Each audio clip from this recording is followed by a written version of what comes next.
naastiisa waxaa loo yaqaanaa ladiimu shaydaan. horta koofaartaaba mawta dishaba nin shaydaanahe la oran jiray iyo mas'aladan in la isku koobiyeeyo. kaana awwala man asarra al-basmala alayhi salatu wassalam radiyallahu anhum ay bisinka qaarkood hoos u dhigi jiray qaarna kor u qaadi jiray taas jaanibka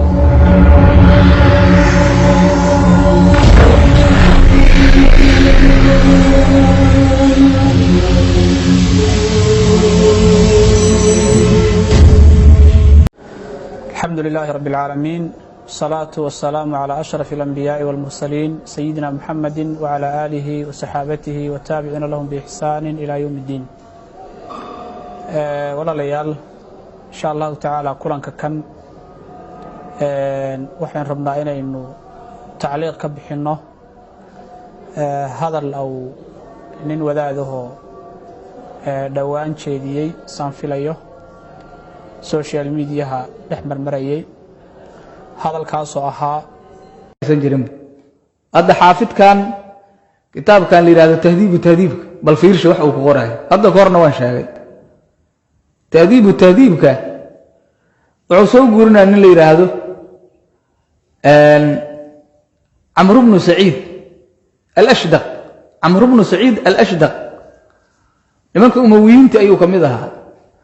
عمرو بن سعيد الأشدق نيناستيسا waxaa loo yaqaanaa ladiimu shaydaan. horta koofaartaaba mawta dishaba ninka ladiimu shaydaan macnihiisu waa mid shaydaan dharbaaxay. ninkaas asiga ah markuu ka hadlaayo xaafidka ibn xajar bal fiiri tahdiib wuxuu yiraahday kaana awwala عمرو بن سعيد الأشدق كان أول من أصر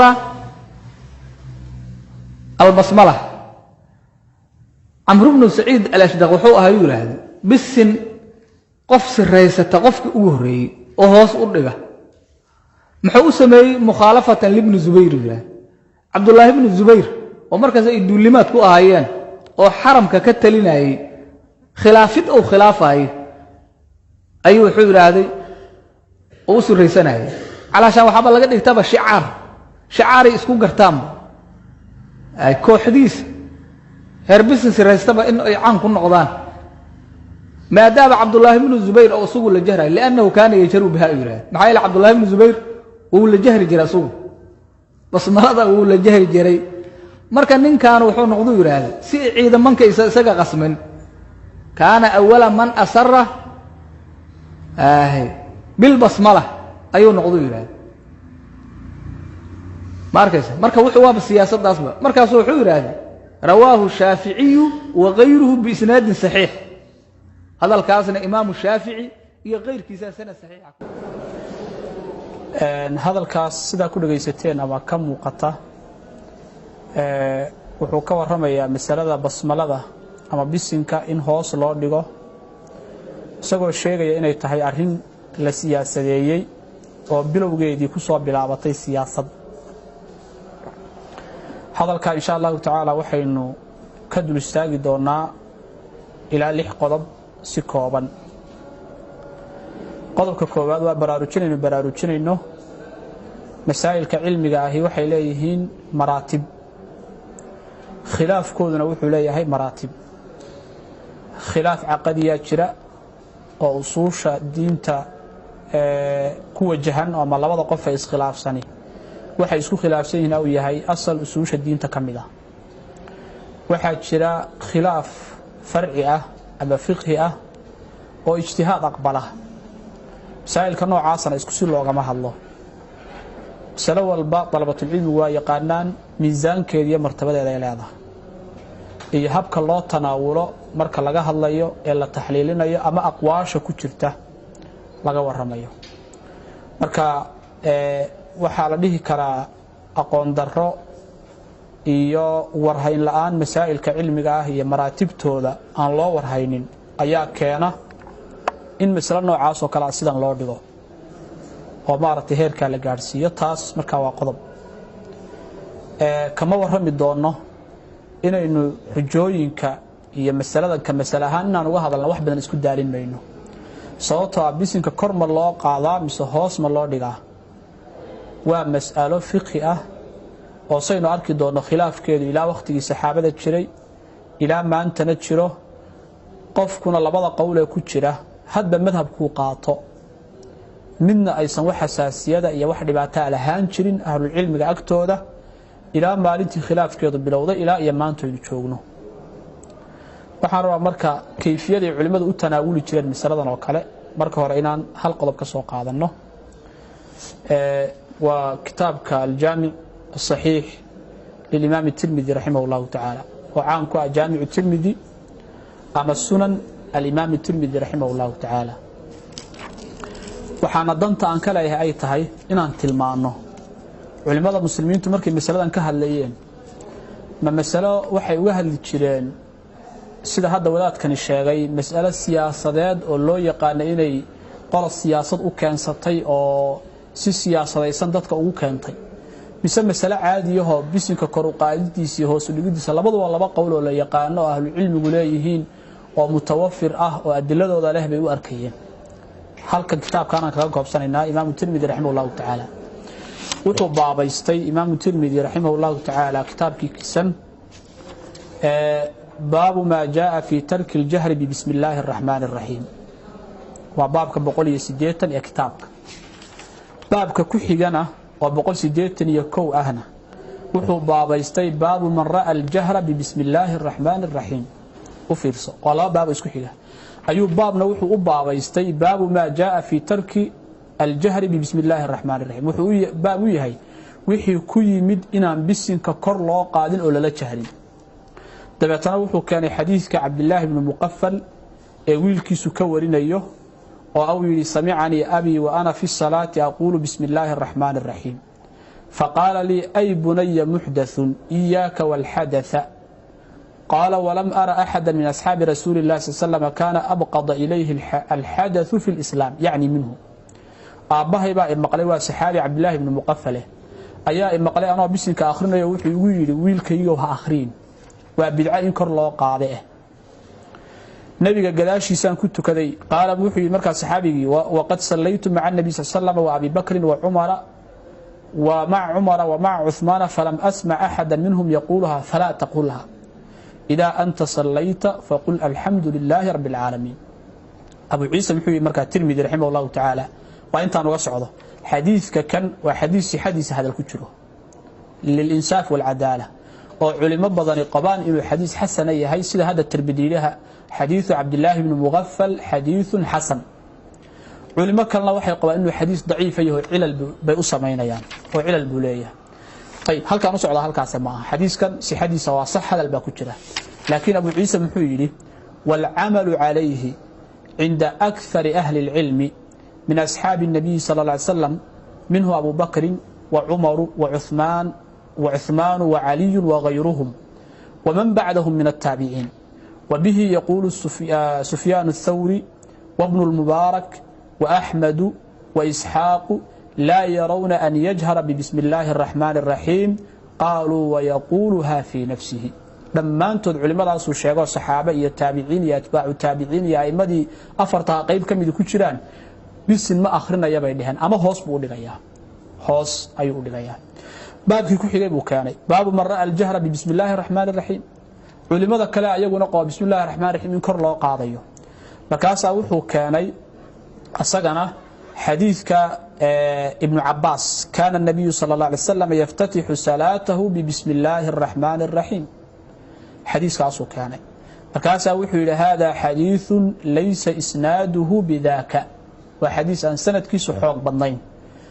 وقد قال بهذا عدة من أهل العلم وفيرسو وحانا كتغي إن كر لو قادايو قيب كميده أهل العلم ده من أصحاب النبي صلى الله عليه وسلم وصحابة النبي كمان منه أبو هريرة وابن عمر وابن عباس وابن الزبير ومن بعدهم من التابعين رأوا الجهر ببسم الله الرحمن الرحيم وبه يقول الشافعي وإسماعيل ابن حماد وهو ابن أبي سليمان وأبو خالد ويقال له أبو خالد الوالبي رحمه الله تعالى واسمه هرمز وهو كوفي طيب انتن دنتان كلا يا محيطه دنتان كلا waxa weey ina iraahdo mas'alada bisinka kor baa loo qaadi iyo hoos baa loo dhigi mas'alo siyaasadeed ma aha adeer waa mas'alo cilmi ah oo labada qowlba muctabar yihiin oo culimadii ahlul insaafka ah ay isku xijin jireen oo qolada kor u qaadaysaana waa kuwan oo sidan ay dhaheen qolada hoos u dhigaysaana waa kuwan oo sidan ay dhaheen qofkuna hadduu mujtahid yahayna labada qowl ku rabuu qaadanee la xoog badan asaga sida Shaafici iyo Axmed oo arday iyo sheekhiisi ahba hadda aynu soo marnay midna wuxuu qabaa in hoos loo dhigo midna wuxuu qabaa in kor loo dhigo mid walbana ijtihaadkiisa wuxuu gaarsiiyay qowlku qaatay inuu la xoog bato طيب marka mas'ala saxaabadii rasuulka qayb kamid qabaan oo taabiciin qabaan oo imaam Tirmidhi leeyahay aktharu ahli ilmi ba qaba in la yahdo waa siyaasad iyo shakhsi ba siyaasad u keenay jahli bay ku tusinaysaa iyo masaa'ilka cilmiga oo sidii ay ahay si aan ahayn loo tanaawulay waxaan ku xijinayaa halka markaan taa kaga tago maxaa loola jeedaa hadalkan ibnu xajar muxuu ula jeedaa ila ibnu xajar wuxuu yiri ninka kan markuu ka waramayay Amr ibn Sa'iid ibn al-Aas ayaa wuxuu yiri waa ninkii ugu horeeyay oo bisinka siraysta mukhalafatan ibn Zubayr isagoo ibn Zubayr ku khilaafaya saasuu yiri hadalkiisa ku cad hadalkaasina wuxuu ku yaalaa kitaabka tahdiib at-tahdiib sidoo wadaad ku sheegay juska 8 safxada 24 ayuu ku yaalaa hadalkaasi aslan horta waxaad fahantay inuusan ula jeedin cidii u horeysay oo lagaba maqlaba iyadoo bisin siraysanayso la arko oo cilmi ahaan looga og yahay inaan sidaa loo jeedin ibn xajarna uusan saa u jeedin hadalka Tirmidhi aad ka fahmaysaa ibn xajar ma wuxuu san aqoonin inay kitaabka Tirmidhi ku taalo iyo kutubta kale tirada badanba oo kutubta ibn Abdul Bar kamid tahay oo kutubta dhammaan saxaabada madaahibtooda warisa kamid tahay musannafka Abdul Razzaq iyo ibn Abi Shayba iyo qeyrkoodba ma wuxuu san u warhaynin in saxaabadii nabiga kaleey salaatu wasalaam radiyallahu anhum ay bisinka qaarkood hoos u dhigi jiray qaarna kor u qaadi jiray taas jaahil ka yahay maya haddaba muxuu la jeedaa hadalkiisa wuxuu la jeedaa cidii u horeysay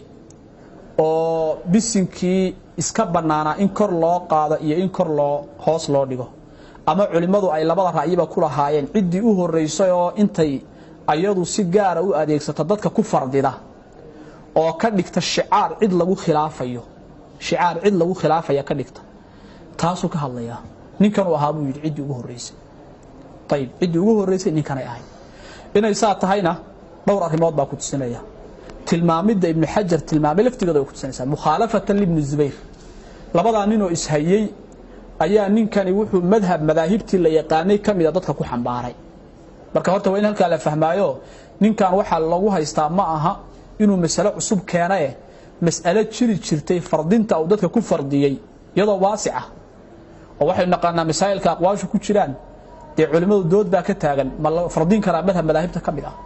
taasa marka uu dood u tahay inay sidaa tahay hal qodob oo kalena waynu ku xoojinaynaa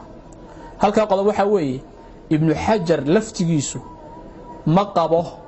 madhabkiisana ma aha bisinka oo hoos loo dhiga inay bidcad tahay iyo inay arrin siyaasadeed tahay midna ma qabo bal iska daaya ibn xajar kutubtiisana waynu aadi doonaa qayb kamidna waynu tilmaami doonaa حتى ابن حجر أصبح وحو قباه بسنك إن هوص الله دقه إن أي بنان تاي بل إسكدا يوحو قباه علماء إلا يسي حديث كأناس يسيح مسلم كسوغان آتري ومضارب وحو لحديث كاسي مضارب معه كان وفتح الباري ابن حجر رحمه الله تعالى جزكنا وجزك لبعض طبعادنا ودار طيبة ويان وحوليه هاي صفحة 608 markuu ka soo hadlay culimada khilaafka xoogaa xadiiska ay iyo alfaadiisa xadiiska nafsa tilmaamay rasuulkan ku daba tukaday Abu Bakar iyo maan maqlina iyagoo akhrinaya bisinka ayaa markuu soo waday cilalka xadiiska lagu sheegay iyo ka jawaabidooda ay alfaad kala duwan oo soo guuriya wuxuu yiri fa tariiqul jam'i bayna hadhihi al-alfaadi hamlu nafyi al-qira'ati ala nafyi as-samaa'i wa nafyi as-samaa'i ala nafyi al-jahri ويؤيده أن لفظ رواية منصور بن زادان فلم يسمعنا قراءة بسم الله الرحمن الرحيم وأسرح من ذلك رواية الحسن عن أنس عند ابن خزيمة بلفظ كانوا يسرون ببسم الله الرحمن الرحيم فاندفع بهذا تعليل من أعله بالإضراب كابن عبد بر لأن الجمع إذا أمكن تعين المسير إليه وفيرسو وحوليه حديث كعدة إليسي وحا كون أكسن إن حديث الله جمعيه الليلة هذا عدة تلبس الرسول كمان نان مقلين وحي أولاد شيدان هوس بغيه أي أولاد marka xadiista hadii la jamcin kara buu leeyahay in la yiraahdo qaar baa idiraab ku jira oo hal la tuuro waxa ka wanaagsan in la jamciyo ayuu leeyahay xaafidku raximahullahu ta'ala fathul baariga wuxuu sidoo kale masaladan si fiican ugu niqaashay nukadka uu ku leeyahay ibn salaah dushiisa an-nukat ala ibn salaah wa kitaab mashhuur ardaw taqaana dalabatul ilmi taqaano aw juhda ay soo arooriyeen sheekhiisi al-haafid al-iraqi iyo ibn abd al-bar iyo hatta suyuuti oo ka dambeeyay أو جهد أي شيئان أي حديث كنا قدنا له الضربات بكتر وقاركود أي طبعا جارسيان ابن حجر قالب كذا وكتشوابي وحورت مع بحديث كاس إن الضرب كترين أحاديث تنا الله جمعية عدة النبي كمان نان مغل هوس بودي كتريوي ما كوالا جمعين كرابوله أما سيد ابن خزيمة طريقة دي حتى الله مري كرابوله هايو مرنا كرب وقاد كترين مرنا هوس بودي كترين النبي عليه الصلاة وحالة كلا دوام النبي عليه الصلاة والسلام ساسها طيب ساسو فتح الباري كقري ابن حجر رحمه الله تعالى نكت كان ساسو كقري نكت على ابن الصلاح كتاب طلبة العلم الله أخرية أي لي هذا بلوغ المرام كان أحسن ساسو كلام كقري ووحي لي هي يصرون الرواية ده مركو ساقاتي ابن خزيمية غير كوريين أيها وحي لي الرواية يعني وحي كينيسا أحاديثتي إن إنواتشم عصاء رجي لجمع مقال النبي وما آخرين شرين يصرون ذا يوتشيدان ساس على وجه معي مركا عليه طيب marka ibn hajar haduu qabo mas'aladan inay mas'alad siyaasadeed tahay oo aw sida u jeedo oo nin la yiraahdo Amr ibn Saciid oo arintan bilowday sabay macquul u tahay inuu mas'aladiisa u difaaco halka mariyo idan ibn hajar saa u jeedin ee sidaynu sheegnay inuu u jeedo sida culimada badan tilmaameen aw u jeedo oo kali ah ninkan mas'alada uu dadka ku fardiyay asagoo oo raba inuu cid ku khilaafo inta uu naqdiyay ibn hajar ama uu tilmaamay rahimahullahu ta'ala tayib waxa kala ku daraya wuxuu isku xidhay wadaadku wasfi aw ninkan leeyahay leeyahay laqiimu shaytaanku ku dhirbaaxay iyo masaladan uu isku xidhay ama ashdaqna waa laha ninkan marka waxa rabaa inaan tilmaamo laqiimu shaytaan qofka in lagu tilmaamo leeyahay ki shaytaanku dhirbaaxay carabtu maxay u taqaanay sagu wuxuu ka dhigayaa ninkan mushkilad iyo balaayo aw qabay iyo xumaan uu lahaa darteed in laqiimu shaytaan loo magacaabay isla markaana balaayooyinkiisa iyo xumaantiisana ay kamid ahayd masaladan inuu soo dariyo siyaasad ay u keenay taasina waa arin khaldan weey waa fadlaka weeye iyo isu geey waxaan isu geysmahan la isu geeyay weey waxaan tagaynaa kitaab al-hayawaanat kitaab al-hayawaan lil-jaahid oo kutubta luqada la yaqaana wuxuu baabaystay baabu man idda'a min al-a'raabi wash-shu'araa'i annahum yarawna al-ghaylaana wa yasma'una 'aziif al-jan تتنبأ فرعي مفصل باوح وكذا لطيم الشيطان عرفت لطيم الشيطان يورنجرين شيطان كون رباحي مكاسا وحيري ويقال لمن به لغوة أو شطر إذا صب يا لطيم الشيطان وفيصل عرفت قفك لغوة وحال لها قفك حنونضا قفك أفك مرورية أيا لها صوماليغا ماركت شمبيري وحينهان qofka xanuun ku dhaco qofku afku maroorsamo ayaa la yiraahdaa ladiimu shaytaan carabtu kaasi oran jireen qof inta xanuun ku dhacay afku maroorsamo waxa oran jireen shaytaan baa ribaaxay ladiimu shaytaan baa oran jireen marka wuxuu yiri carabtu saasi oran jireen ladiimu shaytaan markaas wuxuu keenay وكذلك قال عبيد الله بن زياد لعمرو بن سعيد وعمرو بن سعيد كان هذا كشيكين وي حين أهوى بسيفه ليطعن في خاصرة عبد الله بن معاوية وكان مستضعفا وكان مع الضحاك فأسر فلما أهوى له السيف وقد استردفه عبيد الله واستغاث بعبيد الله قال عبيد الله لعمرو يدك يا لطيم الشيطان يدك أي كف يدك ورجوج قعنت هذا يا لطيم الشيطان كي شيطان كل رباحيه ووجد أصومه مركا وصف لغوت المام وقفك أفك قلوعض أي عربك تتكأها عيب نيكري قالوا ليه معها وحاصلان سو كلا سنه tilmaamay waxa loogu bixiyay لطيم الشيطان الإمام العسكري في الأوائل wuxuu yiri juska koobaad safxada 772 ayaa wuxuu yidhi wakaana camrun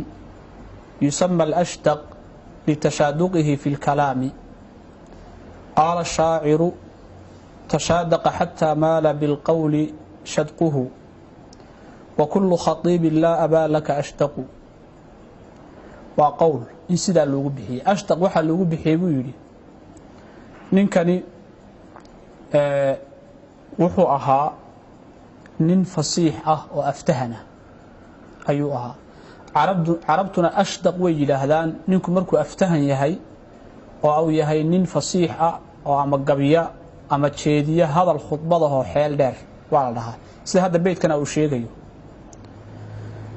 waxa uu yidhi waqiila bal kaana afqama maa'ila adaqni ama adaqini ولهذا سمي لطيم الشيطان أما لطيم الشيطان وهذا هو الصحيح وفيرسو وحالي لطيم الشيطان وحالو يقوم عابي وحوها نين أفكو يرقى اللعسيه أما الله فقراتكو يرقى اللعسيه وصير هذا الرسول شاهدنا سيدا صانا الصحيح أبو ليهي الإمام العسكري في كتاب الأوائل طيب هل كامركا محين ولجهنا inay khalad tahay isku xidhidda la isku xidho la isku koobiyeeyo ninkan wasfigan latiimu shaytaanahe la odhan jiray iyo mas'aladan in la isku koobiyeeyo oo suura xumayn ah laga soo saara ninkan nin inkaaran oo habaar qabay oo shaytaan dhirbaaxay oo maaragtay masaladaana sidaa yidhi ayuu ahaa insaan la isugu xidha khalad weeye wasfigana waa wasfi ka baxsan masalada laga hadlayo masalada laga hadlayaana ayaduna waa masalo weeye waxaynu ku gabagabaynaa marka waxaynu ogaanay kow bisinka in lala jahro oo kor loo qaado iyo in hoos loo dhigaa labaduba inay tahay laba madhab oo kamid ah madaahibtii saxaabada madaahibtii taabiciinta madaahibta afarta ah oo ku kala qaybsan misla saas inay tahay miisaankeedu marka ayada halkaas yaala waxaynu kala ogaanay ibn Hajar al-Asqalani inuusan u jeedin inuu ninkaas yahay qofkii u horeeya laga maqlo bisinka in hoos loo dhigo saa u jeedina waynu garanay bal aw qabo axaadiista bisinka in lala jahro hoos loo dhiga tilmaamaysa xataa axaadiistaasi inay asaxday oo aysan idiraab lahayn oo cilalka lagu soo arooriyay uu ka jawaabay ibn Hajar saaqabana waynu soo aragnay waxaynu kala soo aragnay wasfigaas iyo isku xidhka la isku xidho riwaayada la isku xidhay adna inaysan sax ahayn waxaan ku gabagabeynayaa masaladii aan marka horna ku bilowdo ahaa saa'ilka fiqiga ah ee khilaafiga ah ee culimada dhexdooda ijtihaadiga ka ah ma aha in sidaas looga hadlo ama wasfiga ay tilmaanta foosha xun la siiyo annagu Soomaali baan nahay Shaafiiciyaan nahay madhabkayagu waa in bismalada kor loo qaado dadkana saasaanu barnaayo madhabka ugu dhignaa intaanu annagu wax ku dhaano annaguna saasaanu ku dhiganay madhabkayagana ah daanu Shaafiiciyanahay sidaas ay tahay waxaanu jahli iyo dulmi u aragnaa qofka bisinka siraysanaya in la ceebeeyo iyo in la dagaalamo jahli iyo dulmi baan u aragnaa marka insha Allah ta'ala kelmadaas intaas ayaa ku koobaya wabillahi tawfiiq salaamu alaykum wa rahmatullahi wa barakatuh